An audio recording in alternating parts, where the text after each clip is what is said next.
A paz do Senhor, muito bom dia, seja bem-vindo, bem-vinda à leitura bíblica de hoje. Hoje é 23 de novembro e hoje nós vamos ler os capítulos 13, 14, 15 e 16 de Romanos. Nós vamos concluir a nossa leitura da carta do apóstolo Paulo aos irmãos em Roma e vai ser uma bênção, você pode acreditar. Vamos juntos nessa leitura? Então diz assim a palavra de Deus em Romanos capítulo 13. Todos devem sujeitar-se às autoridades, pois toda autoridade vem de Deus. E aqueles que ocupam cargos de autoridades foram colocados ali por Ele. Portanto, quem se rebela contra a autoridade se rebela contra o Deus que a instituiu e será punido. Pois as autoridades não causam temor naqueles que fazem o que é certo, mas sim nos que fazem o que é errado. Você deseja viver livre do medo das autoridades? Faça o que é certo, e elas o honrarão. As autoridades estão a serviço de Deus, para o seu bem. Mas, se você estiver fazendo algo errado, é evidente que deve temer, pois elas têm o poder de puni-lo, pois estão a serviço de Deus para castigar os que praticam o mal. Portanto, sujeitem-se a elas, não apenas para evitar a punição, mas também para manter a consciência limpa. É por esse motivo também que vocês pagam impostos, pois as autoridades estão a serviço de Deus no trabalho que realizam. Deem a cada um o que lhe é devido. Paguem os impostos e tributos àqueles que os recolhem e honrem e respeitem as autoridades. Não devam nada a ninguém, a não ser o amor de uns pelos outros. Quem ama seu próximo cumpre os requisitos da lei de Deus, pois os mandamentos dizem: não cometa adultério, não mate, não roube, não cobice. Esses e outros mandamentos semelhantes se resumem num só: ame o seu próximo como a si mesmo. O amor não faz o mal ao seu próximo, portanto, o amor cumpre todas as exigências da lei de Deus. Tudo isso é ainda mais urgente, porque vocês sabem como é tarde. O tempo está se esgotando. Despertem, pois nossa salvação está mais próxima agora do que quando cremos no início. A noite está quase acabando e logo vem o dia. Portanto, deixem de lado as obras das trevas, como se fossem roupas sujas, e vistam a armadura da luz. Uma vez que pertencemos ao dia, vivamos com decência à vista de todos.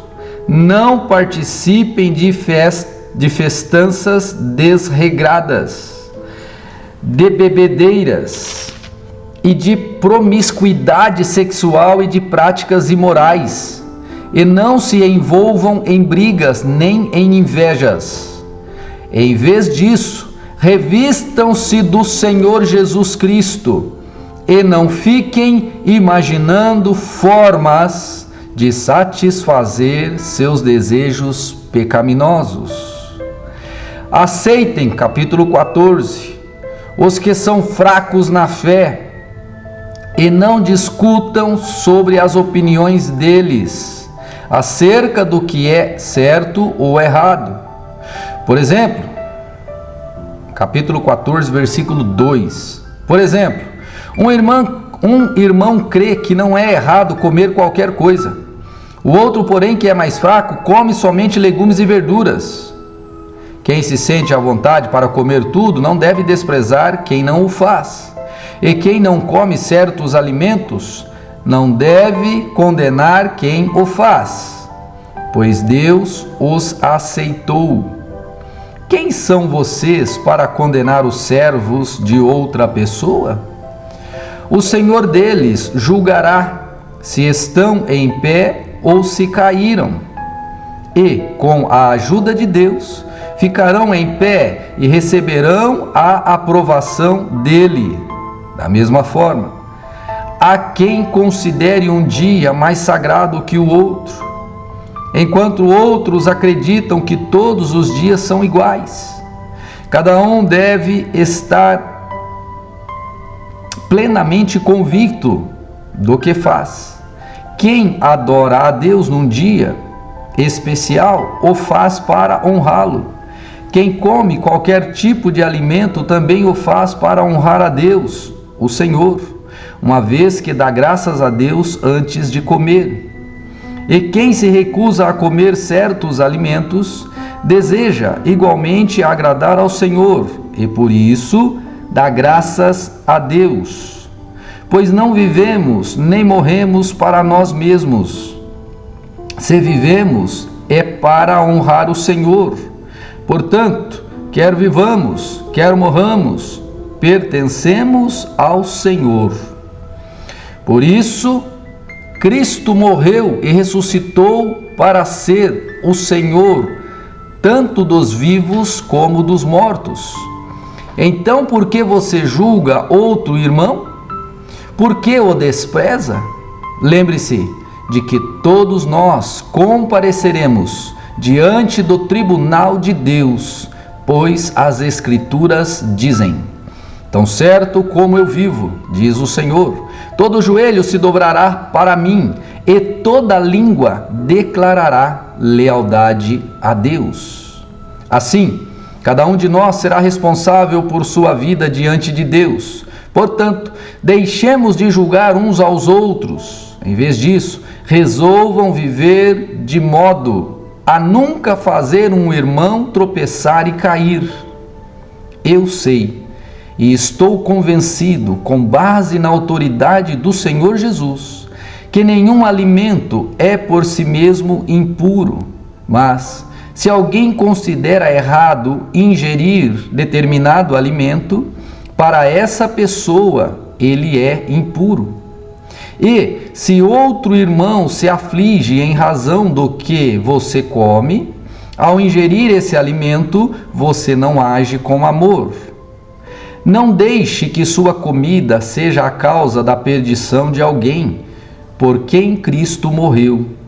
Desse modo, você não será criticado por fazer algo que, a seu ver, é bom, pois o reino de Deus não diz respeito ao que comemos ou bebemos, mas a uma vida de justiça, paz e alegria no Espírito Santo. Se servirem a Cristo com essa atitude, agradarão a Deus e também receberão a aprovação das pessoas. Portanto, tenhamos como alvo a harmonia e procuremos identificar uns aos outros. Não destruam a obra de Deus por causa da comida, embora todos os alimentos sejam aceitáveis. É errado comer algo que leve alguém a tropeçar. É melhor deixar de comer carne ou de beber vinho ou de fazer qualquer outra coisa que leve um irmão a tropeçar. Você tem direito às suas convicções, mas guarde isso entre você e Deus. Felizes são aqueles que não se sentem culpados por fazer algo que consideram correto. Mas se você tem dúvidas quanto ao que deve ou não comer, será culpado se comer, pois vai contra as suas convicções. Se faz qualquer coisa sem convicção, está pecando. Oh, misericórdia, hein? Que coisa, né? Capítulo 15. Nós que somos fortes, devemos ter consideração pelos fracos e não agradar a nós mesmos. Devemos agradar ao próximo visando ao que é certo, com a edificação deles como alvo. Pois Cristo não viveu para agradar a si mesmo, como dizem as Escrituras: os insultos dos que te insultam caem sobre mim. Essas coisas foram registradas há muito tempo para nos ensinar, e as Escrituras nos dão paciência e ânimo para mantermos a esperança. Que Deus, aquele que concede paciência e ânimo, os ajude a viver em completa harmonia uns com os outros, como vivem ou como convém aos seguidores de Cristo Jesus. Então, todos vocês poderão se unir em uma só voz para louvar e glorificar a Deus, o Pai de nosso Senhor Jesus Cristo. Portanto, aceitem-se uns aos outros como Cristo os aceitou, para que Deus seja glorificado. Lembrem-se de que Cristo veio para servir aos judeus, a fim de mostrar que Deus é fiel às promessas feitas a seus patriarcas, e também para que os gentios glorifiquem a Deus por suas misericórdias, como dizem as Escrituras. Por isso eu te louvarei entre os gentios, sim, cantarei louvores ao teu nome. E também alegrem-se com o povo dele, ó gentios. E ainda, louvem o Senhor, todos vocês gentios, louvem-no todos os povos. E em outra parte, o profeta Isaías disse: virá o herdeiro do trono de Davi, e reinará sobre os gentios, nele depositarão sua esperança. Que Deus, a fonte de esperança, os encha inteiramente de alegria e paz, em vista da fé que vocês depositaram nele, de modo que vocês transbordem de esperança pelo poder do Espírito Santo. Meus irmãos, estou plenamente convencido de que vocês estão cheios de bondade. Conhecem essas coisas tão bem que podem ensiná-las uns aos outros. Ainda assim, atrevi-me a escrever a vocês sobre alguns desses assuntos, certo de que só precisam de um lembrete, pois pela graça de Deus sou um mensageiro da parte de Cristo Jesus a vocês, os gentios. Anuncio-lhes boas novas para que se tornem oferta aceitável a Deus, separados pelo Espírito Santo. Tenho motivo, portanto, para me entusiasmar com o que Cristo Jesus tem feito por meio de meu serviço a Deus. E, no entanto, não ouso me vangloriar de nada, exceto do que Cristo fez por meu intermédio a fim de conduzir os gentios a Deus, por minha mensagem e pelo meu trabalho, convencendo-os pelo poder de sinais e maravilhas e pelo poder do Espírito de Deus. Assim apresentei plenamente as boas novas de Cristo, desde Jerusalém até o Ilírico. Sempre me propus a anunciar as boas obras onde o nome de Cristo nunca foi ouvido, para não construir sobre alicerce alheio, pois conforme dizem as Escrituras, aqueles aos quais ele nunca foi anunciado verão, e os que nunca ouviram falar dele entenderão. É por isso, aliás, que há tanto tempo tenho adiado minha visita a vocês, porque estava pregando nesses lugares. Mas, agora que terminei meu trabalho nessas regiões, e depois de tantos anos de espera, estou ansioso para visitá-los. Planejo ir à Espanha e, quando for, espero passar por Roma. E depois de ter desfrutado um pouco de sua companhia, vocês poderão me ajudar com uma viagem. Antes de visitá-los, porém, devo ir a Jerusalém para servir ao povo santo de lá, pois os irmãos da Macedônia e da Acaia juntaram, de boa vontade, uma oferta para os pobres dentre o povo santo em Jerusalém. Ficaram contentes em fazê-lo, pois se sentem devedores para eles. porque os gentios receberam as bênçãos espirituais das boas novas dos irmãos em Jerusalém. Consideram que no mínimo podem contribuir, ajudando-os financeiramente.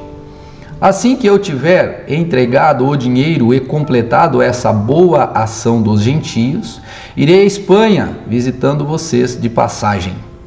Estou certo de que, quando for, Cristo abençoará ricamente nosso tempo juntos. Irmãos, peço-lhes em nome do Senhor Jesus Cristo e pelo amor que lhe foi dado pelo Espírito Santo, que se unam a mim em minha luta, orando a Deus em meu favor. Orem para que eu me livre dos que estão na Judéia e que recusam-se a crer. Orem também para que o povo santo em Jerusalém se disponha a aceitar a oferta que estou levando. Então, pela vontade de Deus, poderei visitar vocês com o coração alegre e teremos um tempo de descanso juntos. Que o Deus que nos dá sua paz esteja com todos vocês. Amém. Capítulo 16. Olha só que saudações ou que palavras abençoadoras do apóstolo Paulo agora. Veja só, capítulo 16. Recomendo-lhes nossa irmã Febe, que serve a igreja em Cencreia. Recebam-na no Senhor como uma pessoa digna de honra no meio do povo santo. Ajudem-na no que ela precisar, pois tem sido de grande ajuda para muitos, especialmente para mim. Deem minhas saudações a Priscila e a Áquila, meus colaboradores no serviço de Jesus Cristo. Certa vez eles se arriscaram sua vida por mim. Sou grato a eles e também o são todas as igrejas dos gentios. Saúdem a igreja que se reúne na casa deles. Saúdem também meu querido amigo Epêneto, que foi o primeiro seguidor de Cristo na província da Ásia. Saúdem Maria, que trabalhou tanto por vocês. Saúdem Andrônico e Júnias, meus compatriotas judeus que estiveram comigo na prisão. São muito respeitados entre os apóstolos e se tornaram seguidores de Cristo antes de mim. Saúdem Ampliato, meu querido amigo no Senhor. Saúdem Urbano, nosso colaborador em Cristo, e meu querido amigo Estaques. Saúdem Apeles, um bom homem aprovado por Cristo. Saúdem os que estão na casa de Aristóbulo. Saúdem Herodião, meu compatriota judeu. Saúdem os da casa de Narciso, que são do Senhor. Saúdem Trifena e Trifosa, obreiras do Senhor, e a estimada Pérside, que tem trabalhado com dedicação para o Senhor.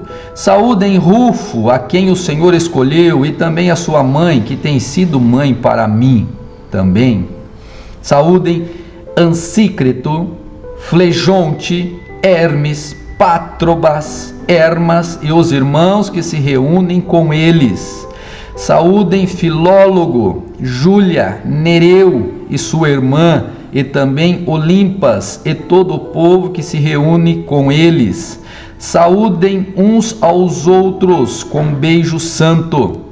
Todas as igrejas de Cristo lhes enviam saudações. E agora, irmãos, peço-lhes que tomem cuidado com aqueles que causam divisões e perturbam a fé, ensinando coisas contrárias ao que vocês aprenderam. Fiquem longe deles. Esses indivíduos não servem a Cristo, nosso Senhor, mas apenas a seus próprios interesses, e enganam os inocentes com palavras suaves e bajulação. Mas todos sabem que vocês são obedientes ao Senhor, o que muito me alegra. Quero que sejam sábios quanto a fazer o bem e permaneçam inocentes de todo o mal. Em breve o Deus da paz esmagará Satanás sob os pés de vocês. Que a graça do Senhor Jesus Cristo seja com vocês. Timóteo, meu colaborador, lhes envia saudações, bem como Lúcio, Jason e Sosípatro, meus compatriotas judeus. Eu, Tércio, que escrevo esta carta para Paulo, também envio minhas saudações. Gaio os saúda, Estou hospedado em sua casa, onde ele também tem recebido toda a igreja. Erasto, tesoureiro da cidade, bem como nosso irmão Quarto, lhes enviam saudações. Que a graça do nosso Senhor Jesus Cristo seja com todos vocês. Amém. Toda a glória seja a Deus, que pode fortalecê-los, como afirmam as boas novas. Essa mensagem a respeito de Jesus Cristo revelou seu plano, mantido em segredo desde o princípio dos tempos, mas que, agora, como os escritos dos profetas predisseram, e o Deus eterno ordenou, é anunciada aos gentios em toda parte, a fim de que eles também possam crer nele e lhe obedecer. Toda a glória para sempre ao Deus único e sábio, por meio de Jesus Cristo. Amém. Aleluia! Glória a Deus por mais esta leitura. Que bênção! Louvado seja o nosso Senhor. Deus abençoe e até amanhã na nossa próxima leitura. Amanhã vamos começar 1 Coríntios, essa igreja tão especial, lá na cidade de Corinto, próximo a Atenas, onde tem ali o canal de Corinto hoje em dia, né? Foi uma igreja muito especial para o apóstolo Paulo. E amanhã nós vamos começar essa leitura. Vai ser uma bênção também. Deus os abençoe e até amanhã em nome de Jesus.